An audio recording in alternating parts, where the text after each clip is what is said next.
ธุระหยังขอบใจหลายๆในนั้นใดบ่แม่นว่าอันนั้นใดให้มาถามมึงมาถึงอันเช้านั่นก็ได้แต่มีคิดธุระหยังมานี่นะอยากให้ทุกคนถามมึงหลังเทื่อมีแนวอยากได้อยากหยังก็สมมุติว่าค่อยมีค่อยก็สิให้หมู่เจ้าแนวบ่มีอยากได้แนวมันบ่มีก็สิบ่ได้ได ยอมแล้วเนาะ แนวมีนั่นแหละ มาชะกอนมาถามมึงชะกอน มาแต่เช้าผมบ่ มาแต่เช้าพุ่นแล้วมาแล้วก็บ่น้อมว่าสิมาพี่แล้วค่อยบ่ให้มื้ออยู่ท่ากินตำมะฮุงน้ำกันก่อนมันหลายคนมันยังแซ่บ โดยแม่นเนาะ นั่นเนาะเราชื่อข้าวปุ้นแน่มาตำชั่วเราชนะ โอ้ มาเลย กินข้าวเช้าแล้วพ่อตู้ กินแล้ว ได้ยังกินมื้อนี้ มันหลายแนวกินได้ ฟ้า หน่อไม้ก็มีบัดนี้ก็ชิ้น โดย ปิ้งชิ้นหมูแน่บัดทั้งปิ้งทั้งครัวบัดนี้ก็นึ่งเฮ็ดอีก โอ้ ลูกเฮ็ดปวกเฮ็ดละงูนั่นน่ะนะ โดย จะอยู่ให้กินนี่ไว้เฮ็ดประตู แล้วก็มากันอันนั้นอีกมักทุเรียนอีก โอ้ มักทุเรียนนั่นหัวหน้าคุ้มขังเพิ่นอยู่อันเชฟโปนเพิ่นเอามาต้อน แซ่บ หน่วยหนึงเมื่อวานนี่เพิ่น โด ไป ย เพิ่นไปจอบอันคนนั้นอยู่ในอันนั้นแหละคุ้มขังนั่นแหละเพิ่นเคยมาหาข่อยหาก่อนนี่ก็เพิ่นชื่อชิ้นหมูมาให้3โลและเพิ่นว่าเจ้านั่นอัน2คนบ่เจ้านี่ถูกต้องเว้านั่นในลักษณะมาลงชิปกับข่อยนี่เบาแลและเจ้ากับบ่ชิรัตนี่กันเบาน้อมเบาอันนั้นน่ะบ่ถูก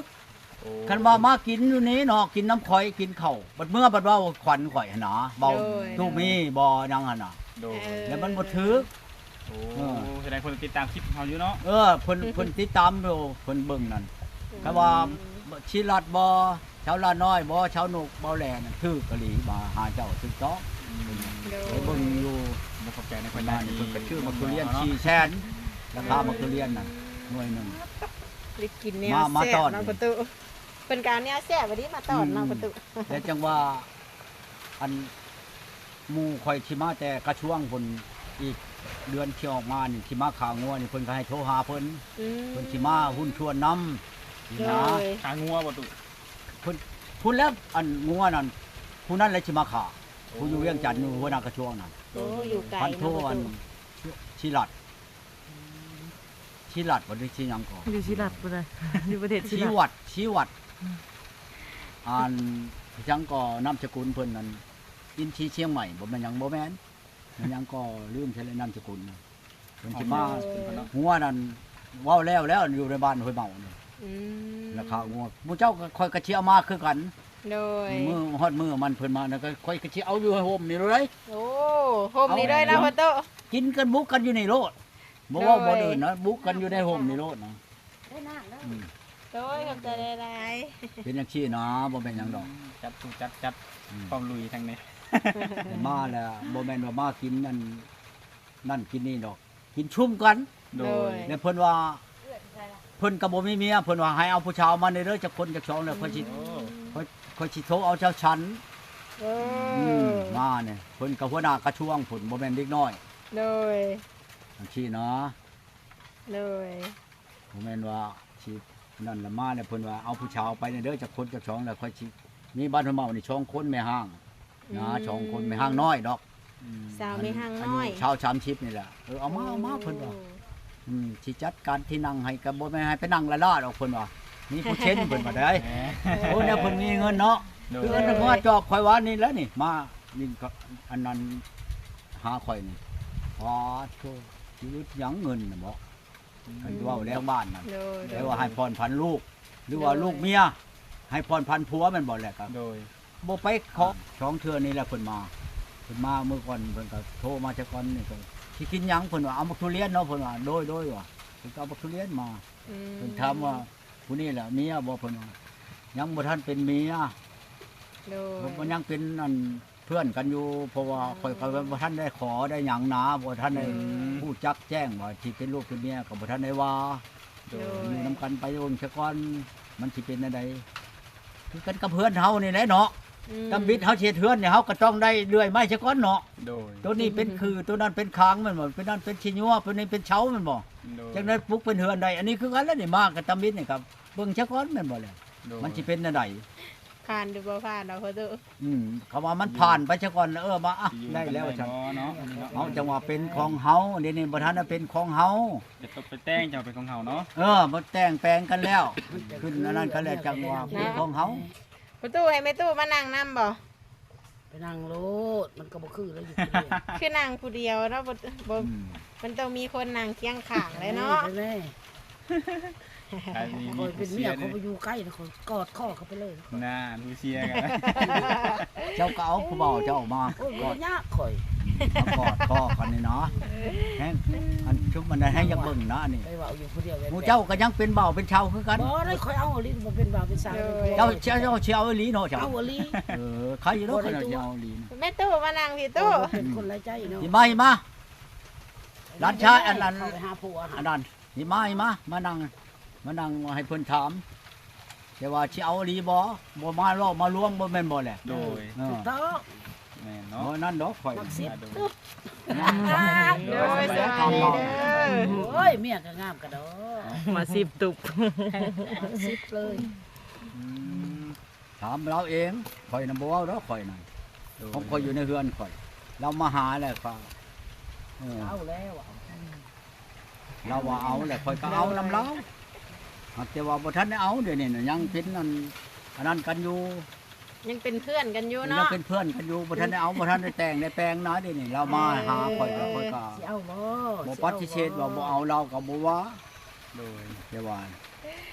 ทั้งเอานี่น่ะข่อยก็ยังบ่ตัดพิเศษว่าบ่เอา ถาม เอา กันอยู่ แต่แน่ว่าเราจริงใจว่าเอาเอ โอ้ อเรามักข่อยมักเจ้าแล้วเอาก็ได้ในนั้นได้เรื่องอย่างนี้แม่นแล้วว่ะ โดยแม่น บ่แม่นว่า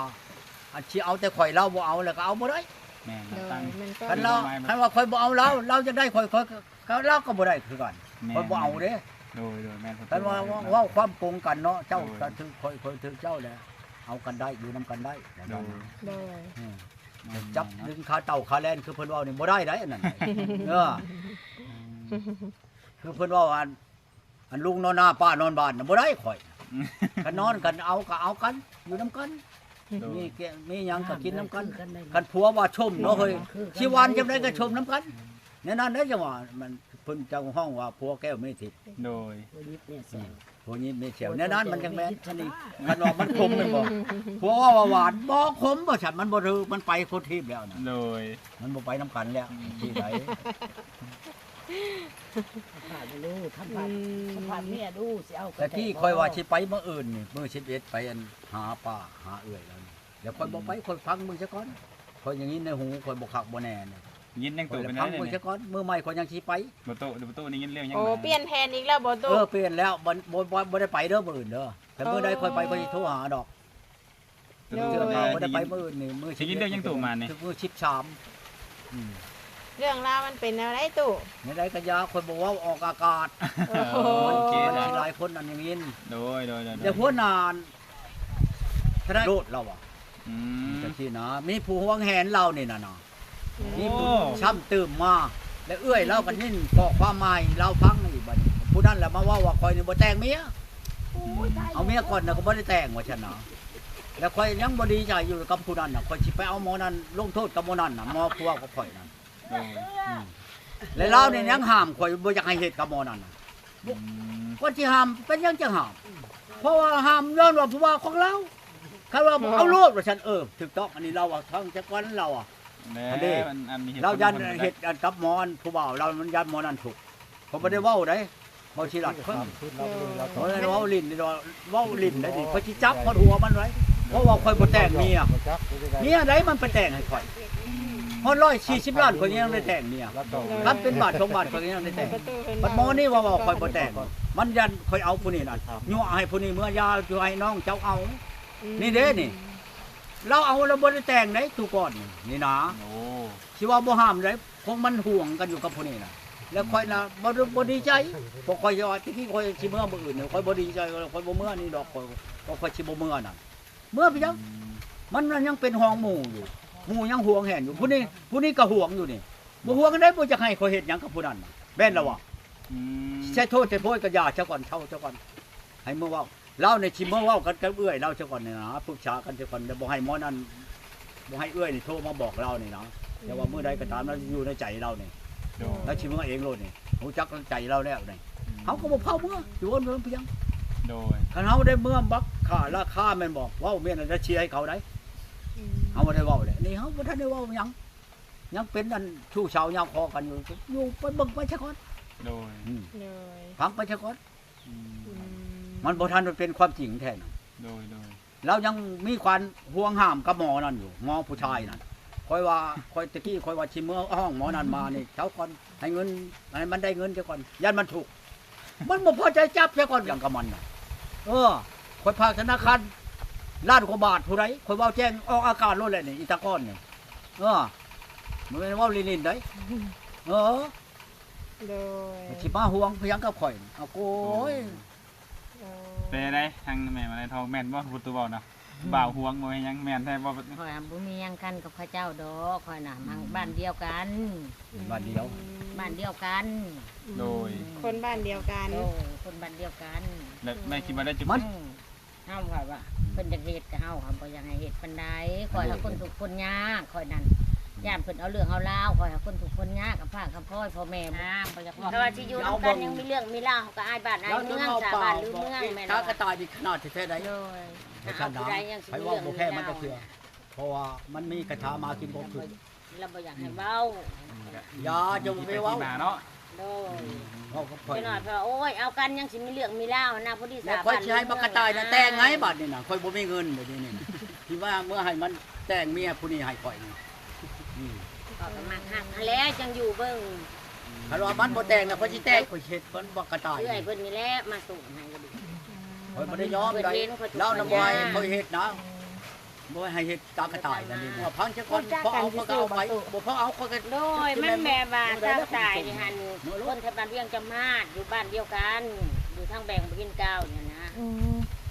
นี่นี่ เป็นว่าพี่น้อง เมื่อนำ บ้าก น ระต่าย คือ อยู่บ้านนั้น เพิ่นก็อยู่กลุ่มทหารเขากับพี่อยู่กลุ่มทาง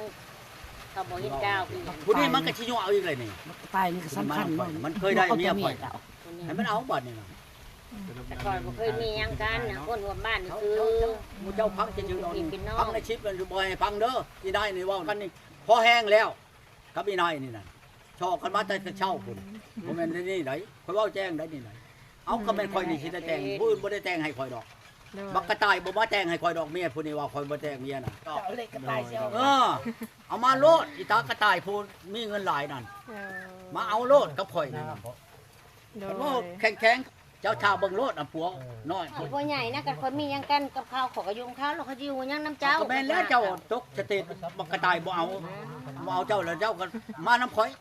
ข่อยเห็นหลายแล้วผู้ชาวมาน้ำข่อยนั่น ขอยก็คิดว่าเจ้าหมักจะหักแล้วเขาจังอยู่ก็คิดว่าเจ้าหักบ่หมักเขาก็เมื่อ โยกเป็นวันนี้นะมันก็คือสิบ่ได้เหลือเลยสิบ่ได้เมือนะเป็นแบบนี้ แล้วค มัน น มัน เฮา มีหมู่ผู้แห่งอยู่นี่อยู่นับกันบ่ได้ดอก มาเบิ่งอยู่นำกันได้ก็อยู่บ่ได้เฮาก็ไปมันก็เป็นพี่เป็นน้องกัน บ่เครียดบ่ให้กันขอกระทุก ข่อย ยาก เคยเครียดไปเมียข่อยป้าไปว่าเพียงเจ้านี่ลูกได้7-8คนข่อยก็ยังบ่ได้เครียดจนมันมาชอกจำมือเนี่ยโอ้ยเขาบ่มีความเครียดจังดอกเพราะว่าแจ้งอยู่ข่อยจังว่าเอาก็จังได้เมียเฮาน่ะเมียเฮาอีหลี